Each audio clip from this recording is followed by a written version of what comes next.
Oh, nakakalat tong Kurumi na stuffed toy na to dito ah. Bakit andito to? Gawa nga ako ng slime. Tara, at simulan na natin gumawa ng bagong slime. Gagamit ako dito ng clear glue at white glue. Pagsasamahin natin sila.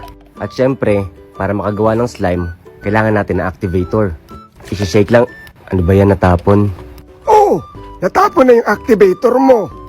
Lolo, andyan po pala kayo. Kanina pa po kayo dyan? Medyo. Nakita ko kasi gumagawa ka na naman ng slime. Opo, Lolo. Kurumi-inspired na slime. So, pinaghalo ko po yung white glue at saka yung clear glue para makagawa po at makabuo ng slime. At ito po, natapunan ng activator. Pero nabubuo pa naman po siya, Lolo. Oo nga, nakita ko nga.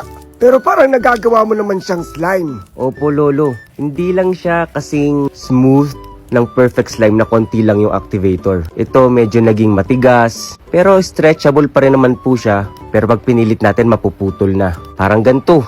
Pinuputol-putol ko na po. Kasi po, gagawa po ako dito ng 3 klaseng kulay. Bali yung isa, hindi ko na pala kukulayan, Lolo. Maglalagay po ako dito ng color gray sa pinakagitnang slime na ginawa ko kanina. Color gray! Opo, kasi po nakita ko po dun sa design ng Kurumi na nakita ko kaninang stuffed toy. Marami ang kulay ng gray niya sa pinaka-stuffed toy na yun. Ah, marami ang color gray. Opo, yun nga po yung sinabi ko, Lolo. Kaya gumagawa po ako ng color gray na slime. Kailangan lang po maghalo yung pinakakulay nito at talagang maging color gray na siya talaga. Na slime. Ang gulo mo. Bali yun na rin po yung point ko, Lolo. Ayan po, nagiging color gray na talaga siya. Sa tingin ko po, okay na to. Oo, kulay gray na naman siya. Kung yan talaga yung ginagawa mo. Opo, Lolo. Pangalawa naman po ay nakita ko po na may kulay pink yung design ng Kurumi na stuffed toy. Kaya maglalagay din po ako ng kulay pink sa isa namang slime. Yan, hahalu-haluin. At kailangan ma-absorb din po ng slime yung pinaka-glitters natin na color pink. O ayan, simutin mo. Ito na po, Lolo.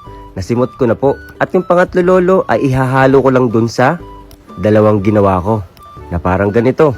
Kailangan ay magdikit-dikit sila pero hindi hahalo ang kulay sa isa't isa. Yun po yung naiisip kong design ng Kurumi na slime. Bibilug-bilugin, pipisil-pisilin, at papaikot-ikutin dito sa pinaka-board natin, Lolo. Para maging ganito ang itsura. Wow! Gumaganda na nga yung slime na ginawa mo. O, di ba po, Lolo?